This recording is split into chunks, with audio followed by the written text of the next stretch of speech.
Good morning students. Siddhi Hindi Vidyalaya के इस online classes में आपका हार्दिक स्वागत है।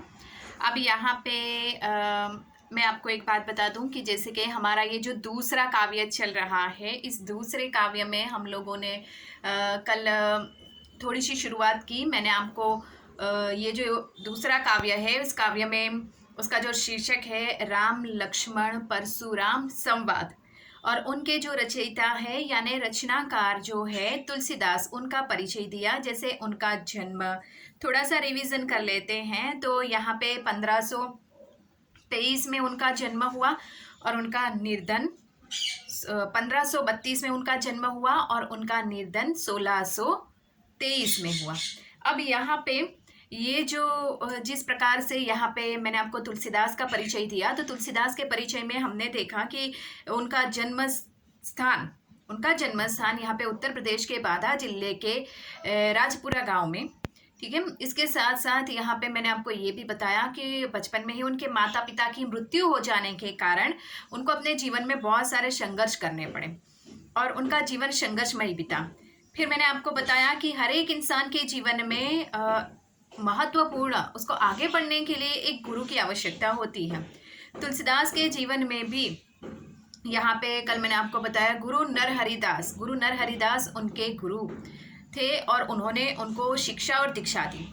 दूसरी एक बात मैंने उनके जीवन के बारे में आपको एक और बातें बताई कि जैसे कि तुलसीदास की पत्नी का नाम जो है वो रत्नावली, ठीक है। तो कल मैंने आपको ये यहाँ तक की थोड़ी सी हमने बेसिक मतलब थोड़ी सी हमने जानकारी साहित्यकार के बारे में प्राप्त की थी। अब यहाँ पे आगे हम देखते हैं तो जैसे कि ये तुलसीदास है, उनकी पत्नी के बारे में मैंने आपको बताया था कि जैसे तुलसीदास हमारे सामने एक बहुत बड़े रामचरितमानस के रचयिता के रूप में नहीं आते। हर इंसान के जीवन में कोई घटना घटित होती है, उससे वो सीखता है और सीखने के बाद उसको ऐसा लगता है कि नहीं, मुझे कुछ करना चाहिए, कुछ बनना चाहिए। उसी प्रकार से तुलसीदास के जीवन में भी ऐसी एक घटना घटित हुई। उसके पीछे एक लोकवायिका है या फिर कोई कहानी है या कोई दंत कथा जैसी है, तो उसको लेकर बात है कि तुलसीदास हमारे सामने इतने बड़े महान इंसान के रूप में कैसे आए।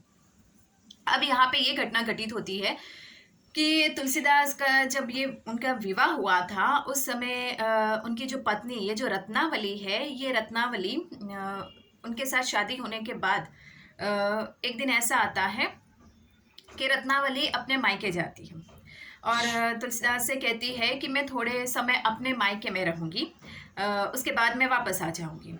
उसका मन कर रहा था उसके मायके में रहने का। तो यहाँ पे तुलसीदास की ये जो पत्नी है रत्नावली, वो अपने मायके जाती है। मायके जाती, अभी तो वो गई ही थी। अभी जिस समय वो गई थी मायके में, उसका पहला दिन था जिस दिन वो गई थी। अभी तो रात्रि का समय था। तो उस समय होता है ऐसा कि तुलसीदास को अपनी पत्नी रत्नावली की बहुत याद आ रही थी, तो उन्होंने सोचा क्यों ना मैं जाकर रत्नावली से मिल के वापस चला आऊँगा। तो वो जाते हैं कितना घनघोर अंधेरा होता है रास्ते में, उनको डर भी नहीं लगता है। वो अपनी पत्नी के बारे में इतना सोच रहे थे, रत्नावली के बारे में, कि मुझे कैसे भी कर रत्नावली से मिलना है। फिर वो घर तक मतलब यहाँ पे जो रत्नावली है उसके घर तक पहुँच जाते हैं, यानी तुलसीदास अपने ससुराल तक पहुँच जाते हैं। तो उनकी जो पत्नी का जो कमरा था वो पहले माले यानी पहले दर्जे के ऊपर था, मतलब पहले दर्जे पर था। तो यहाँ पे वो सोचते हैं कि मैं इतनी आधी रात, वो पहुँचते पहुँचते अपने ससुराल में पहुँचते पहुँचते आधी रात बीत चुकी होती है। तो वो सोचते हैं कि मैं दरवाज़ा खटखटाऊँ और फिर सब जाग जाएंगे, उठ जाएंगे, आ जाएंगे, सब क्या सोचेंगे, मुझसे क्या पूछेंगे।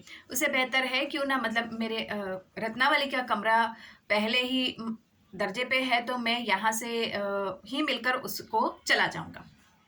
इसके लिए वो क्या करते हैं, घर के इर्द गिर्द घूमते हैं और देखते हैं कि कोई सीढ़ी जैसी है या कोई रस्सी जैसी ऐसा कुछ है कि नहीं। तो अंधेरा होता है, तो वो दीवालों के आधार पे, मतलब दीवालों को ऐसे छू छू कर चलते हैं कि कोई उनको कुछ मतलब ऐसे हाथ में लग जाए और फिर उसका सहारा लेकर वो ऊपर पहुंच जाए उसके कमरे तक। तो ऐसे ही जैसे दीवार को हाथ छू रहे थे तो उनके हाथ में ऐसे रस्सी जैसी कुछ आती है ऐसा। तो पहले तो सीढ़ी ढूंढी तो कुछ मिला नहीं, फिर वहाँ पे वापस उसी जगह उस कमरे के नीचे जाते हैं, वहाँ पे फिर वो ऐसे हाथ लगाते हैं तो उनको वहाँ पे एक रस्सी जैसी लगती है। उन्होंने उस रस्सी को पकड़ लिया और सोचा कि खींचा कि रस्सी तो बहुत मजबूत है ऐसे। फिर उसका सहारा लेकर वो पकड़ के ऊपर तक पहुंच गए, अपनी पत्नी के कमरे तक पहुंच गए। वहां पे उन्होंने दरवाज़ा खटखटाया तो उनकी पत्नी ने दरवाज़ा खोला। आधी रात के समय तुलसीदास को इस तरह से आते हुए देखकर रत्नावली जो हुए वो और भी ज़्यादा डर जाती है कि ऐसी कौन सी घटना घटित हुई। रत्नावली पूछती है क्या हुआ, ऐसी कोई वजह है कि आधी रात को आना पड़ा। तुलसीदास ने बताया ऐसी कोई वजह नहीं थी, बस सिर्फ याद आ रही थी, इसके लिए मैं तुमसे मिलने के लिए चला आया। बस इतनी छोटी सी बात को सुनकर, ये बातों को सुनकर यहाँ पे रत्नावली और ज़्यादा गुस्से में आ जाती है और कहती है कि आप आए तो आए, लेकिन किस तरह से आए? आपने दरवाज़ा तक नीचे का खटखटाया नहीं, आप ऊपर इस तरह से कैसे आ गए? तो यहाँ पे तुलसीदास कहते हैं कि मैंने सीढ़ी ढूंढी, मुझे कुछ मिला नहीं, मैं दरवाजे से भी आता, लेकिन आधी रात को आता, दरवाज़ा खटखटाता तो लोग क्या सोचते हैं कि इतनी रात को आना पड़ा, क्यों आए हैं, ऐसी कौन सी वजह है? तो उनके सवाल का मैं क्या जवाब देता। इसके लिए मैंने सोचा कि क्यों ना मैं इस तरह से पहुंच जाऊं। तो यहाँ पे रत्नावली ने कहा कि आप यहाँ तक मतलब ऊपर कमरे तक किस तरह से कैसे पहुँच कर आए? तो रत्नावली ने पूछा, जब तो तुलसीदास ने कहा कि मैंने जब दीवारों को मैंने सीढ़ी ढूंढने की कोशिश की, मुझे सीढ़ी नहीं मिली, तो मैंने दीवारों को छुआ तो वहाँ पे मुझे एक रस्सी जैसी लगी और मैं उसको पकड़ के उसका सहारा बना के ऊपर कमरे तक आ गया। रत्नावली बाहर जाकर झाँककर झरोखे से देखती है तो उसने देखा कि जो रस्सी जैसा था जिसको पकड़ के तुलसीदास ऊपर तक आए थे, वो रस्सी नहीं थी, बल्कि वो लंबा सा लटकने वाला एक सांप था। तो यहाँ पे रत्नावली और ज़्यादा गुस्से में आ जाती है और उनसे कहती है कि आपको ये भी पता नहीं पड़ा, आप मुझसे मिलने के लिए इतने व्याकुल हो उठे, इतने भावुक हो उठे कि आपको ये भी पता नहीं है कि ये रस्सी है कि सांप है। आपको छूने से भी ये महसूस नहीं हुआ कि ये रस्सी है कि सांप है। आप उसका आधार बना के, सहारा बना के यहाँ तक पहुँच गए। और रत्नावली तब बहुत गुस्से में आ जाती है और कहती है, जब तक आप अपने जीवन में कुछ बनेंगे नहीं, कुछ करके नहीं दिखाएंगे, तब तक मैं आपके साथ नहीं आऊँगी।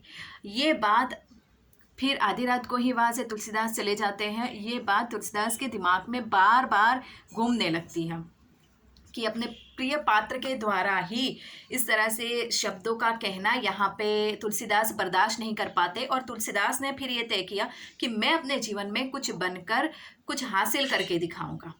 बस उसकी के बाद से उन्होंने गुरु की खोज की और इस तरह से ये जो गुरु हैं उनके नरहरिदास से वो मिलते हैं, उनसे शिक्षा दीक्षा प्राप्त करते हैं और फिर वो भगवान श्री राम के प्रति उनकी जो अनन्य भक्ति है वहाँ से शुरू होती है। और ईश्वर की भक्ति करने के लिए भी यहाँ पे नरहरिदास ने उनकी मदद की थी। उसी प्रकार से यहाँ पे उन्होंने आगे बढ़कर अपने जीवन में रामचरितमानस लिखा।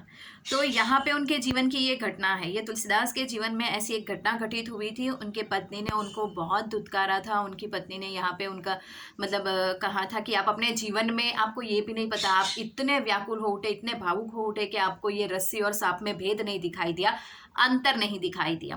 तो ये एक घटना घटित हुई जिसकी पत्नी के ये बोल सुनकर, ये शब्द सुनकर तुलसीदास का हृदय यहाँ पे और ज़्यादा मतलब द्रवित हो जाता है और वो सोचते हैं कि मैं अपने जीवन में ज़रूर कुछ करूँगा। फिर उन्होंने यहाँ पे गुरु के पास जाकर वो मिले और फिर उनको बहुत सारी ये शिक्षा दीक्षा प्राप्त करने के बाद उन्होंने अपने जीवन में अपना ये नाम बनाया। तो यहाँ पे हम जो ये लेसन पढ़ेंगे बच्चों, नेक्स्ट वाले वीडियो में मैं आपको, ये तो हुई यहाँ पे तुलसीदास के जीवन की बात मैंने आपको बताई। ध्यान रखिएगा, ये काव्य का सारांश मैंने आपको नहीं बताया है। तुलसीदास के जीवन में ये जो घटना घटित हुई थी, उसके बाद तुलसीदास ने ये तय किया कि मैं कुछ बनूंगा। और फिर यहाँ पे हमारे सामने आज इतने बड़े साहित्यकार रामचरितमानस के रचयिता हमारे सामने आते हैं। ये घटना महत्वपूर्ण है तुलसीदास के जीवन में जो मैंने आपको बताई।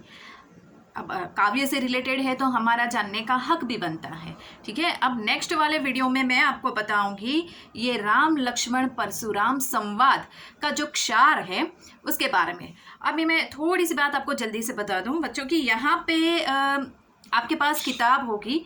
वैसे तो नेक्स्ट वाले वीडियो में काव्य का जो परिच्छेद है वो भी मैं आपको दिखाऊंगी, लेकिन मैंने कल आपको बताया था कि आपके पास किताब होनी बहुत ज़रूरी है। तो आपके पास किताब होगी तो आपने देखा होगा कि राम लक्ष्मण परशुराम संवाद, ये जो काव्य बहुत बड़ा है, वज्र भाषा में लिखा है, ठीक है, ये बहुत बड़ा काव्य है, तो उसके लिए आपको किताब की ज़रूरत पड़ेगी। अब यहाँ पे पहला, दूसरा और तीसरा, यहाँ पे पहला, दूसरा और तीसरा, नाथ शंभु धनु, दूसरा है लखन कहाँ हंसी, तीसरा है बहसी लखनऊ बोले मृदुवानी।